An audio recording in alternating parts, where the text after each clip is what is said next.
ये आकाशवाणी रायपुर है। छत्तीसगढ़ी समाचार बुलेटिन के संग किरण वर्मा के जय जोहार। अब सुनाओ आज के प्रमुख समाचार। राज्यपाल अनुसुईया उइके ह जगदलपुर में सैनिक विश्राम गृह के लोकार्पण करिन। किहिन कि सशस्त्र सेना जतका सुदृढ़ होही, देश उतके सुरक्षित और विकासशील होही। स्वास्थ्य सचिव ह प्रदेश के जम्मो कलेक्टर मन ल परिपत्र जारी करके कोरोना टीकाकरण के काम में तेजी लाए के दिन निर्देश। और छत्तीसगढ़ के सुप्रसिद्ध लोक कलाकार लता खापर्डे के राजनांदगांव में निधन हो गए। मुख्यमंत्री और संस्कृति मंत्री ह जताइन शोक। अब समाचार विस्तार ले।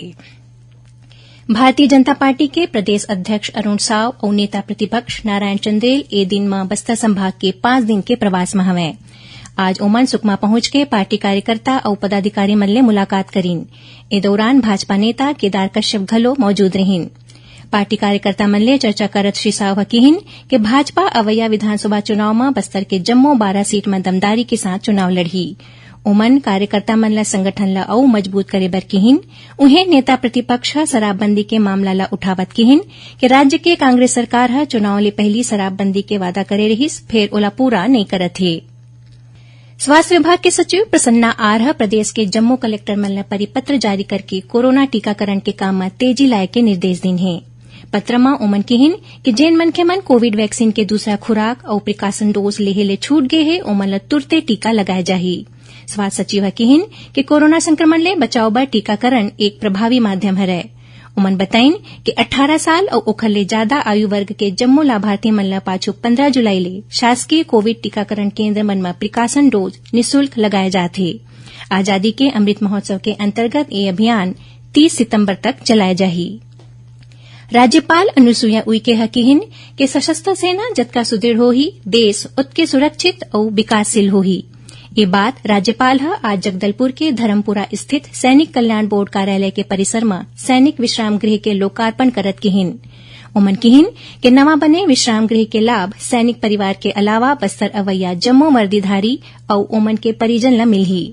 राज्यपाल जिला प्रशासन ला सैनिक और ओमन के परिजन ला कोनो प्रकार की समस्या न हो, एखर बर हेल्पलाइन नंबर जारी करे के निर्देश दिन। संग्रह महीना में 2 दिन सैनिक मन के कल्याण और ओकर समस्या के निराकरण करे बर किहिन। ओमन बस्तर क्षेत्र के युवा मन ला सुरक्षा बल और सेना में भर्ती पर प्रेरित करे के आवश्यकता ऊपर जोर दिन। गोधन न्याय योजना के तहत मुख्यमंत्री भूपेश बघेल काली वर्चुअल कार्यक्रम में पशुपालक ग्रामीण, गौठान ले जुड़े महिला समूह और गौठान समिति मन ला 7 करोड़ 4 लाख रुपया के राशि ऑनलाइन जारी करीन। योजना के तहत राज्य में अब तक हितग्राही मन ला 335 करोड़ 36 लाख रुपया के भुगतान करे जा चुके हैं। रेलवे यात्री मन के सुविधा ला देखत दक्षिण पूर्व मध्य रेलवे ले चलने वाला कुछ गाड़ी मन के परिचालन 30 सितंबर ले फेर शुरू करे के निर्णय ले है।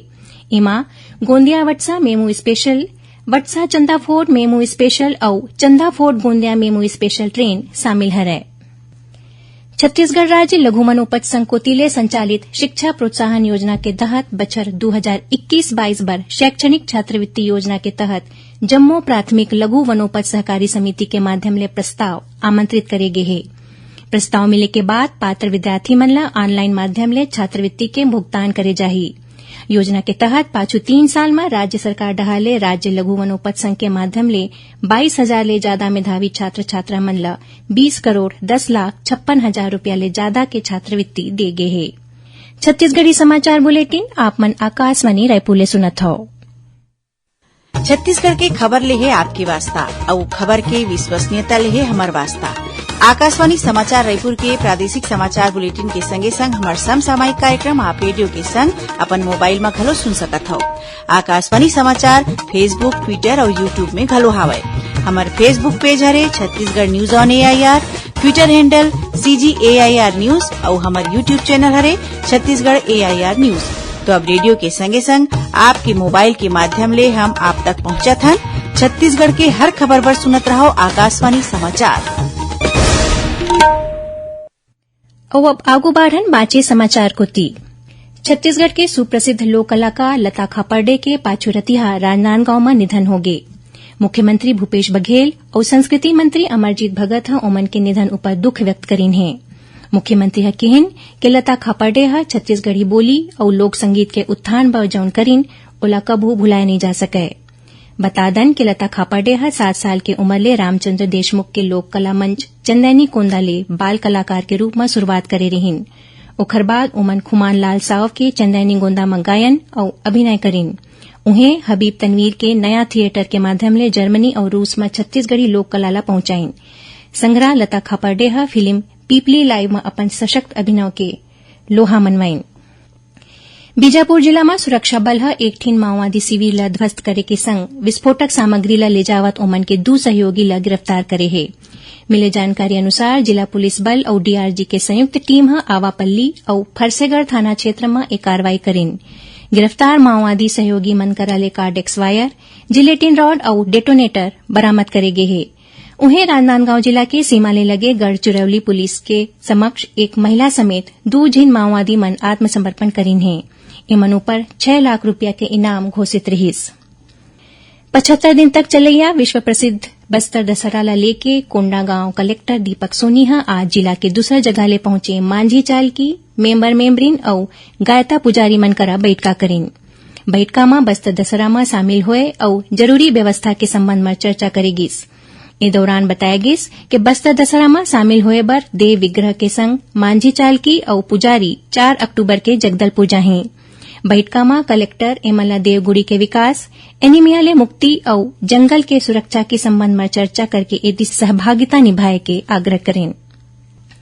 रियल एस्टेट प्रमोटर मनबर काली ले 30 सितंबर तक रायपुर स्थित छत्तीसगढ़ भू संपदा विनियामक प्राधिकरण रेरा कार्यालय में प्रशिक्षण सह कार्यशाला के आयोजन करे जाही। रेरा के रजिस्ट्रार डॉक्टर अनुप्रिया मिश्रा बताइन कि रियल एस्टेट के प्रोजेक्ट पंजीयन पर प्रमोटर मल्ला प्रोजेक्ट के संबंध में ऑनलाइन आवेदन करना जरूरी है। उमन बताइन कि रायपुर संभाग के प्रमोटर्स के प्रतिनिधि मन पर कार्यशाला 23 और 26 सितंबर के होही। उन्हें बिलासपुर संभाग पर 27 सितंबर, दुर्ग संभाग पर 28, सरगुजा संभाग पर 29 और बस्तर संभाग पर 30 सितंबर के तारीख निर्धारित करे गए है। देश में ब्लड प्रेशर के बीमारी ले निपटे में सराहनीय प्रयास बर भारत ला संयुक्त राष्ट्र पुरस्कार ले सम्मानित करे गए है। केंद्रीय स्वास्थ्य मंत्री मनसुख मांडविया ट्वीट संदेश में कहिन कि उच्च रक्तचाप नियंत्रण कार्यक्रम जम्मो जन पर स्वास्थ्य सेवा सुनिश्चित करे के प्रधानमंत्री नरेंद्र मोदी के मिशन ला अच्छा बनाए हैं। और अब थोड़कुन समाचार सारमा। पत्र सूचना कार्यालय सोशल मीडिया में चलत केंद्रीय कर्मचारी मन ला महंगाई भत्ता के अतिरिक्त किस्त दे जाए संबंधी परिपत्र ला फर्जी बताए है। दाऊ वासुदेव चंद्राकर कामधेनु विश्वविद्यालय दुर्ग के अंतर्गत संचालित कॉलेज मन में आने पाठ्यक्रम पर प्रवेश प्रक्रिया चालू है। एखर बर पंजीकृत अभ्यर्थी काली 23 सितंबर तक दस्तावेज सत्यापन अपन नजदीक के वेटनरी और मत्स्यिकी पॉलिटेक्निक में करा सकते। छत्तीसगढ़ लोक सेवा आयोग डहाले भृत्य परीक्षा 25 सितंबर के मझनिया 12 बजे ले आयोग कुतिले निर्धारित परीक्षा केंद्र मन में संचालित करे जाही। जांजगीर चांपा जिला के कचंदा गांव में तालाब में डूबे ले एक महिला की मौत हो गई। उन्हें कबीरधाम जिला के भोरमदेव तालाब में संगी साथी मन करा नहाए गए एक युवक की डूबे ले मौत हो गई। और राजनांदगांव जिला के अंबागढ़ चौकी एनीकट में नहाए गए 2 झिन युवक नदी में बहा गए। इमाले एक झिन युवक तौर के बाहर निकल गए जबकि दूसरा की तलाश जारी है। आखिर में प्रमुख समाचार एक घाव फेर। राज्यपाल अनुसुईया उइके जगदलपुर में सैनिक विश्राम गृह के लोकार्पण करीन। कहिन कि सशस्त्र सेना जतका सुदृढ़ होही देश उतके सुरक्षित और विकासशील होही। स्वास्थ्य सचिव प्रदेश के जम्मू कलेक्टर मन ला परिपत्र जारी करके कोरोना टीकाकरण के काम में तेजी लाए के दिन निर्देश। और छत्तीसगढ़ के सुप्रसिद्ध लोक कलाकार लता खापर्डे के राजनांदगांव में निधन हो गए। मुख्यमंत्री और संस्कृति मंत्री जताइन शोक। एकरे संग छत्तीसगढ़ी समाचार बुलेटिन इहे सिरावत है। जय जोहार।